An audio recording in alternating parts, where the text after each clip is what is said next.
Hello everyone, welcome to Sanmarga classes.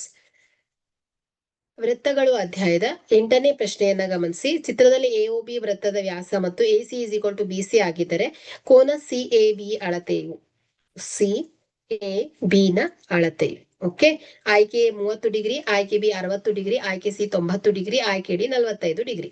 So ಇಲ್ಲಿ ನೋಡಿ, ವೃತ್ತದ ವ್ಯಾಸವು ವ್ಯಾಸ ಯಾವ್ದು ಹೇಳಿ, ಎಸಿ ಮತ್ತು ಬಿಸಿ. ಸೊ ವೃತ್ತದ ಎಒಬಿ ವ್ಯಾಸ.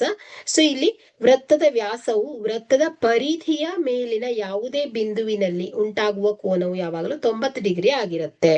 ಓಕೆ, ಸೊ ಇದು 180 ಡಿಗ್ರಿ ಇದ್ರೆ, ಸೊ ಇದರ ಅರ್ಧದಷ್ಟು ಈ ಪರಿಧಿಯ ಮೇಲಿರುವಂತಹ ಕೋನ ಇರುತ್ತೆ. ಓಕೆ, ಸೊ ಹಾಗಾಗಿ ಎ ಸಿ ಬಿ ಎಷ್ಟಾಯ್ತು, 90 ಡಿಗ್ರಿ ಅಂತ ಗೊತ್ತಾಯ್ತು. ಸೊ ಇಲ್ಲಿ ಎಸಿ ಇಸ್ ಈಕ್ವಲ್ ಟು ಬಿಸಿ ಅಂತ ಹೇಳಿದ್ದಾರೆ. ಸೊ ಎಸಿ ಎಷ್ಟಿದೆಯೋ ಬಿಸಿ ಕೂಡ ಅಷ್ಟೇ ಇದೆ. ಎರಡು ಬಾಹುಗಳು ಸಮನಾಗಿದೆ. ಎರಡು ಏನು ಜ್ಯಾ ಅಲ್ವಾ?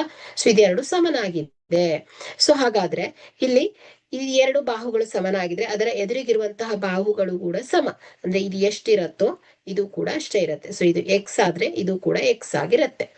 ಓಕೆ, ಸೊ ಈಗ ನಾವಿಲ್ಲಿ ತ್ರಿಭುಜದ ಒಳಕೋನಗಳ ಮೊತ್ತದ ನಿಯಮದ ಪ್ರಕಾರ ಏನ್ ಮಾಡ್ಬೋದು, ಕೋನ ಸಿಎಬಿ ಅನ್ನ ಫೈಂಡ್ ಔಟ್ ಮಾಡಬಹುದು. ಓಕೆ, ಸೊ ಹಾಗಾದ್ರೆ ಇಲ್ಲಿ ಕೋನ ಸಿಎಬಿ ಪ್ಲಸ್ ಕೋನ ಸಿಬಿಎ ಪ್ಲಸ್ ಕೋನ ಎಸಿಬಿ ಇಸ್ ಈಕ್ವಲ್ ಟು ಏನ್ ಹೇಳಿ, 180 ಡಿಗ್ರಿ.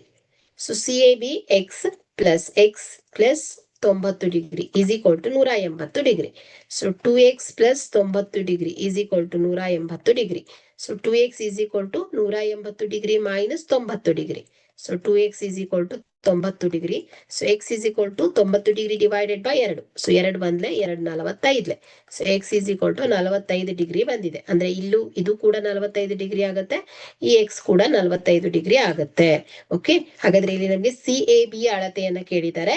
ಕೊಟ್ಟಿರುವಂತಹ ಆಯ್ಕೆಯಲ್ಲಿ ಡಿ ಆಯ್ಕೆ ಸರಿಯಾಗತ್ತೆ. Okay, thank you.